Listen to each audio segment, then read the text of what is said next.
હવે સુરતમાં 5 કરોડ રૂપિયાનું કાળું નાણું ધોળું કરવાની લાલચમાં ગઠિયાઓએ એક જમીન દલાલના પૈસા લઈને ફરાર થઈ ગયા હોવાનો એક રસપ્રદ કિસ્સો સામે આવ્યો છે। જી હા, એક વૃદ્ધને ગઠિયાઓએ 5 કરોડ રૂપિયા બ્લેકના વ્હાઇટમાં કરવાની લાલચ આપી અને મુંબઈ અને સુરત આવ્યા, જે બાદ તેઓ 5 કરોડ રૂપિયા ભરેલી બેગ લઈ ફરાર થઈ ગયા।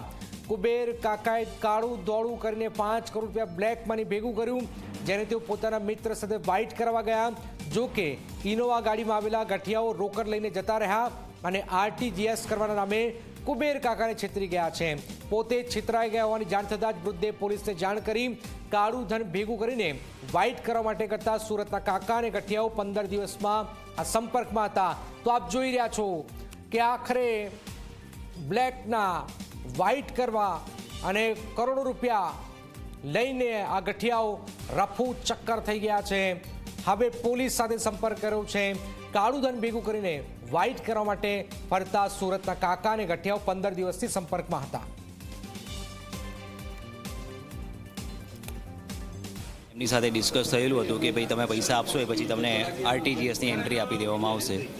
એ મુજબ એ લોકોએ આજે આવેલા હતા અને ગાડી લઈ અને પૈસા લઈ અને ગયા હતા। જગ્યા પર જઈ અને એમાંથી એક માણસે ફોન કરેલો કે ભાઈ બધું ઓકે છે એવું એમને વાત કરી, એટલે તરત 4 માણસો એના કહેવા મુજબ 4 માણસો આવી ગયા છે અને એમની પાસેથી પૈસા લઈ ગયા। પહેલાં 2 માણસ સાથે હતા, એ પણ એમની ગાડીમાં સાથે જતા રહેલા છે। અત્યારે એમની પાસે જે 5 કરોડ રૂપિયા હતા એ લઈ ગયેલાની વિગત છે અને એમાંથી શ્રીકાંત કરીને જે સાથે હતો, જેની સાથે સંપર્ક હતો, એને ઉતારેલો છે રસ્તામાં એવું કહ્યું છે, તો એને આવે પછી આગળની માહિતી મળે એમ છે। આ બનાવમાં વ્હાઇટ કલરની ઇનોવા ગાડી છે એ લઈને આવેલાની વિગત જણાવેલી છે।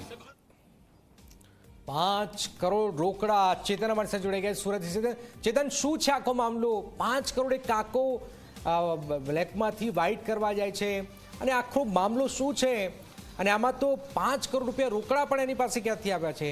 અનેક સવાલો થઈ રહ્યા છે અને પછી પોલીસની મદદ લેવામાં આવી છે। શું છે આખો મામલો અને કોણ છે આ ગઠિયાઓ કે જે આ 5 કરોડ ઠગીને ભાગી ગયા છે? ચેતન,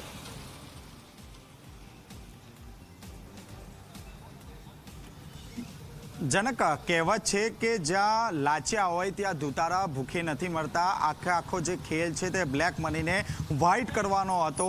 જે રાંદેર વિસ્તારમાં રહેતા હરીશ વાકાવાળા નામના જે વૃદ્ધ જે છે તે વૃદ્ધ લુમ્સના કારખાના ચલાવે છે, તેમની પાસે ₹5 કરોડ રોકડમાં હતા, પરંતુ આ જે બ્લેક મની છે તેને વ્હાઇટ કરવા માટે છેલ્લા 6 મહિનાથી તેઓ ફરી રહ્યા હતા। આ દરમિયાન 15 દિવસ પહેલા તેમને 2 ઈસમો એટલે કે શ્રીકાંત અને શૈલેન્દ્ર નામના 2 જે શખ્સો છે તેમની સાથે મુલાકાત થઈ હતી। આ બંને શખ્સો એવું કહ્યું હતું કે તેઓ આ જે બ્લેક મની છે તેમને વ્હાઇટ કરી આપશે અને જે આરટીજીએસની જે એન્ટ્રી છે તે એન્ટ્રી પણ તેઓ કરી આપશે, જેને લઈને જે વૃદ્ધ જે છે તે આજે રોકડા 5 કરોડ તેમના ઘરેથી લઈને નીકળ્યા હતા અને તેમની સાથે શ્રીકાંત અને શૈલેન્દ્ર પણ હતા।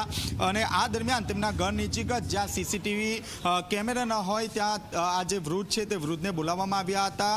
આ બંને શખ્સો દ્વારા પ્રથમ તો જે પૈસા ભરેલા જે ઠેલા છે તે ઠેલા એક ગાડીમાં મૂકવામાં આવ્યા હતા અને ત્યારબાદ આ જે પૈસા મુકાઈ ગયા બાદ ઇનોવા કારમાં 4 જેટલા જે આરોપીઓ છે તે આવ્યા હતા અને બાદમાં તેઓ હેડક્વાર્ટર તેમની પાછળ ચાલો એમ કહીને આ જે રૂપિયા ભરેલી જે કાર છે તે કાર લઈને ભાગી છૂટ્યા હતા। મહત્વની વાત છે કે જે શ્રીકાંત અને જે શૈલેન્દ્ર છે, જેઓ આ સમગ્ર જે બાબતમાં જે આરટીજીએસ કરવાના હતા, સમગ્ર મામલામાં વચ્ચે હતા, તેમને પણ આ ઇનોવા કારમાં બેસાડવામાં આવ્યા હતા અને ₹5 કરોડ લઈને ત્યાંથી ભાગી છૂટ્યા હતા। ક્યાંક ને ક્યાંક આ વૃદ્ધને પોતાની સાથે ઠગાઈ થઈ હોવાની ગંધ આવી જતા તેમના દ્વારા રાંદેર પોલીસનો સંપર્ક કરવામાં આવ્યો હતો। જે રીતે જાણ થઈ હતી ત્યારબાદ આપ જોઈ શકો છો અધિકારીઓની જે ટીમ છે તે ટીમ એક પછી એક આવી રહી છે। એસીપી ડીસીપી કક્ષાના અધિકારીઓ અહીં આવી રહ્યા છે અને જે ફરિયાદી છે તે ફરિયાદીની પૂછપરછ હાથ ધરવામાં આવી રહી છે। આપ જોઈ શકો છો એસઓજીના જે પીઆઈ છે, આ ઉપરાંત જે ડીસીપી કક્ષાના તમામ જે અધિકારીઓ છે તે અધિકારીઓ પણ અહીં આવી ચૂક્યા છે અને તમામ જે વિગતો છે તે મેળવી રહ્યા છે।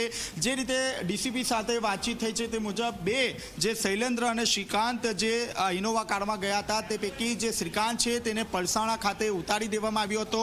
તેને અહીં ફરિયાદીને ફોન કર્યો છે। પોલીસની એક ટીમ પલસાણા ખાતે શ્રીકાંતને લેવા માટે પહોંચી છે। ત્યારે આ જે સમગ્ર જે ઘટના છે તે ઘટના ખૂબ જ શંકાસ્પદ લાગે છે, કારણ કે ક્યાંક આ જે રૂપિયા પડાવવાનો જે ખેલ છે તે તે ખેલ લાગી રહ્યો છે. આ જે રૂપિયા છે તે ક્યાંથી આવ્યો તે અંગે સર આ પૈસા ક્યાંથી આવ્યા, શું ઘટના બની? તપાસ ચાલુ છે. શું આ પૈસા ક્યાંથી આવ્યા? તપાસ ચાલુ છે. શું ઘટના શું બની હતી? સાહેબ આપશે ઇન્ટરવ્યુ. ટૂંકમાં ઘટના શું બની હતી? સાહેબ આપશે. લાઈવ છે, ઘટના શું બની હતી?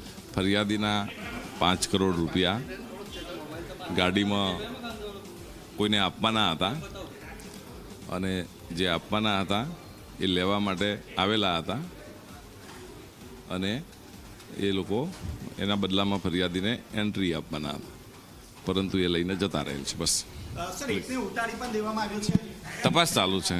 જી આપ જોઈ રહ્યા છો, ફરિયાદી જે છે તે આ રૂપિયા ક્યાંથી લાવ્યો છે તે અંગે પોલીસ કોઈ પણ પ્રકારનું ફોડ પાડી નથી રહ્યા, પરંતુ આ સમગ્ર બ્લેક મનીના વ્હાઇટ કરવા પાછળ જે સમગ્ર જે ખેલ છે તે ખેલ ખેલાયો છે. જે આરટીજીએસ છે તે આરટીજીએસથી આ જે પેમેન્ટ છે તે પેમેન્ટ કરવાની બાંયધરી આ ફરિયાદીને આપવામાં આવી હતી, પરંતુ જે રૂપિયા જ્યારે આ કારમાં મૂકવામાં આવ્યા ત્યારે ઇનોવા કાર ચાલકે પોતે ગાડી હંકારી નાખી હતી અને તેમાં જે આ વચ્ચે પડેલા જે વચેટિયાઓ હતા શૈલેન્દ્ર અને શ્રીકાંત, આ બંનેને લઈને ગાડી ભાગી છૂટે છે અને શ્રીકાંતને પલસાણા ઉતારી પાડે છે. એટલે સમગ્ર જે ઘટના છે તે ખૂબ જ શંકાસ્પદ છે.